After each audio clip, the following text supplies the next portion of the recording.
El fenómeno umbral sería como el hecho de que todo quiere, para llegar a una situación que el cerebro lo perciba o lo detecte, tiene que llegar a un umbral. Cuando perdemos de alguna forma este umbral o se altera, la percepción también es mucho más importante de aquel signo o de aquella percepción, ¿no? Y aquí pasaría lo mismo, que además hablan de que otros factores podrían actuar de una forma sinérgica, ¿no? Es decir, ¿qué quiere decir esto? Que si lo añadimos un estrés psicosocial, exposición a ruidos o factores somáticos determinados, pues podrían aumentar todavía más esta percepción. Resumiendo, como factores desencadenantes, el que señalan más importantes serían los que se relacionan con un estrés psicoemocional. Ahora hemos acabado de aquella lista de que he dicho que hablaríamos un poco del tema de los acúfenos, de los tinnitus, como manifestaciones clínicas, causas, etc. Y ahora voy a exponer tres tipos o tres publicaciones que hablan de formas diferentes y de cosas diferentes, pero de alguna forma para dar soporte a lo que sería la implicación del acúfeno en la neurología o en el sistema nervioso central, ¿no? Entonces, he escogido estos tres temas porque me han parecido ilustrativos, un poco complejos, y yo los simplificaré bastante, porque al fin y al cabo es un trabajo publicado en esta revista hace muy poco, del 2011, en el mes de mayo, y de alguna forma es muy complejo porque es muy técnico, pero yo me gustaría pues transmitir el flash de este trabajo. El trabajo se basa en que el cerebro tiene unos ritmos, ¿no? Es decir, hablan de los ritmos cerebrales porque tienen, yo no sé si habrán oído alguna vez, que tiene electricidad, llamemos electricidad, porque tiene un intercambio de iones, tiene un intercambio de potasio, de sodio, etc.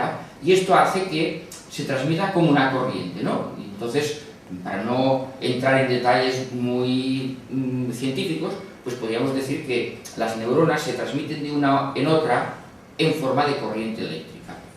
Por tanto, estos ritmos, estas alteraciones, o estos cambios, mejor dicho, no cambios que se producen en las neuronas cuando transmiten una de otra, podemos detectarlos. Una herramienta muy sencilla que utilizábamos en los años 60 pues era el electroencefalograma, que todo el mundo que habrá oído, que un electroencefalograma, pues, ¿qué hace? Pues detectar esta actividad de ritmos eléctricos que tiene el cerebro, pero con una fiabilidad baja. O sea, un electroencefalograma hoy en día se ha quedado con una prueba, no lo digo para que quitar de alguna forma a mejor relevancia a decir que un electroencefalograma, cuando digo todo esto, una cosa es que detecte y otra cosa es que sepamos lo que detectamos y cómo lo interpretamos. Esto es difícil. Bueno, salvado esto de que vamos a mirar y vamos a ver este trabajo, cómo lo hacen desde el punto de vista de los ritmos cerebrales, ellos ya hablan de la variabilidad de los métodos utilizados, es decir, cuando estudiamos estos ritmos cerebrales, estas electricidades, entre comillas, del cerebro, pues los métodos, depende de cada uno, el método que utilice, pues encuentra una cosa, otro encuentra otra. La búsqueda de los biomarcadores, que está hoy en día de moda, ¿no? ¿Qué serían? Pues sería todo aquello que, como antes me preguntaban esto, es decir, ¿y cómo podemos pues medir esto de los acúfenos? Pues bueno, lo que se intenta es indirectamente, si hay una alteración a nivel del sistema nervioso central, ¿cómo detectamos esta alteración? A través de unos análisis químicos del plasma, lo han intentado.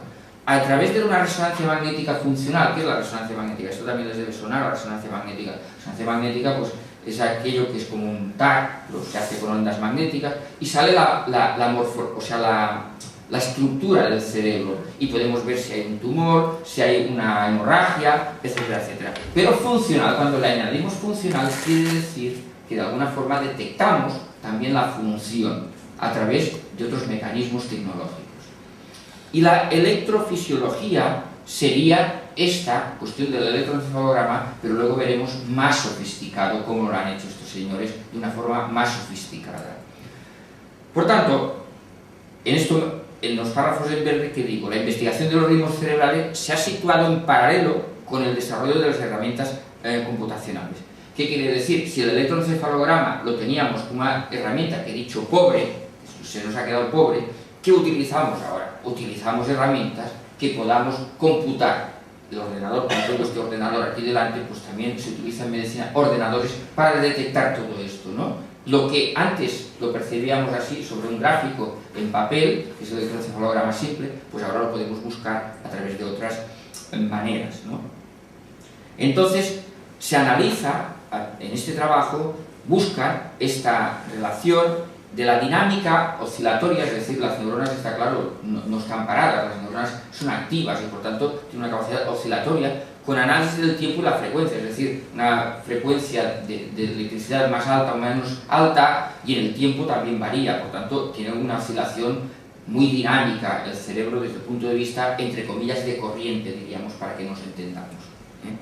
Y la comprensión de la producción de las oscilaciones neuronales, es decir, ¿cómo entenderemos esto?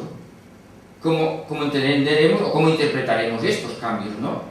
Entonces, es lo que ellos intentan estudiar a través de personas que tengan acúfenos, qué pasa, ¿no?